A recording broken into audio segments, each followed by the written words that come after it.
All right, we have coated the couplers with graphite. Okay, the graphite we are using is Zep Dry Graphite Dry Film Lubricant. It's good stuff. Okay, so I do is I take couplers, I put them in the paint booth, I spray them, then I flip them and spray them again right away. This stuff dries almost seconds. I want to show you something. These are makeup brushes from the dollar store.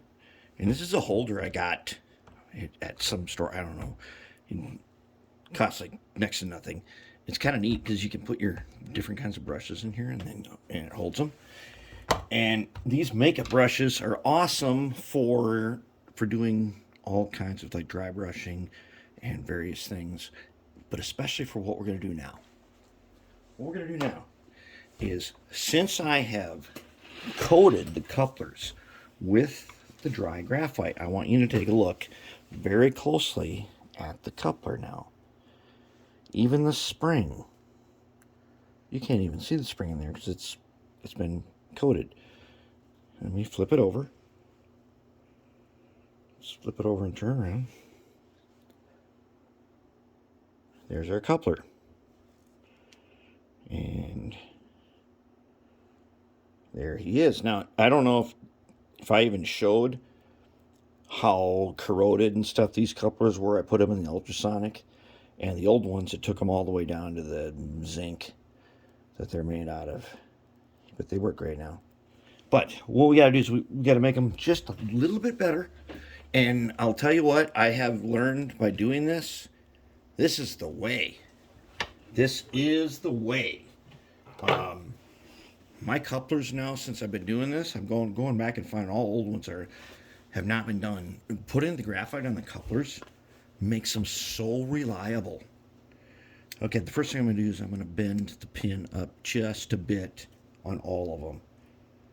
So what I do is I take the needle nose and I stick the end in at a jaw and stick the top on the top of the coupler on that same wire at the jaw. And I just bend them just a little bit.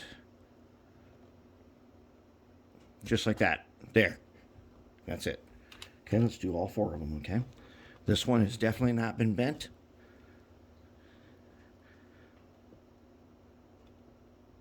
Oop, that might have been a little too much. We don't want to bend it that far. Let's take him out here. Close enough, okay. Now, I use magnetic uncoupling. A lot of guys cut these off. I don't like, when I'm at a train show and I see that the pins have been cut off, those are things I usually pass on because to me, those couplers are worthless. Just bend them carefully. I know they make a tool to do this, but using your needle nose is just fine. Look at this one. The pin is pushed up. So this one is probably okay, but let's just give them a little bend. Just a little bit. There, good enough. Okay, now we got them bent. And over here on the track, as you've seen, this under track magnet that I have right here, it raises it up. There's kind of a hump here because there's a steel plate on the bottom that helps the magnet work better. But this is a permanent delayed uncoupling magnet, and that one right there is an in-track one. You do have to cut out some ties to do this. Even though you're not supposed to have to in Code 100, I have found on most of my Code 100, which most of my layout flex track is Code 100, you have to do a little tie trimming, or at least you have to shave back along here. You got to shave back some of the tie plate stuff to get them to fit in there. But it's awesome once you do it. You've seen my other videos where we do that. It's great. Let's get back to these couplers. Okay, now that I've got them like this and I paint them with graphite, let's go ahead and take a makeup brush.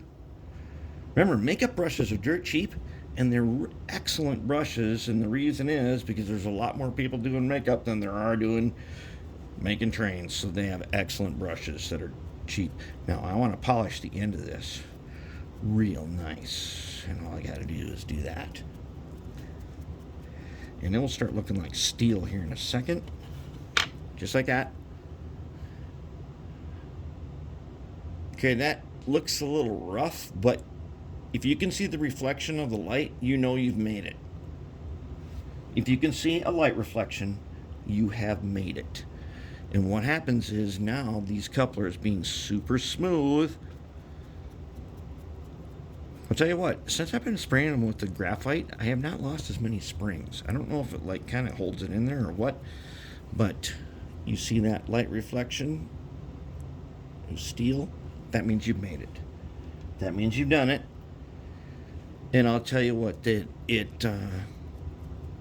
makes operations really, really fun, especially with magnetic uncoupling.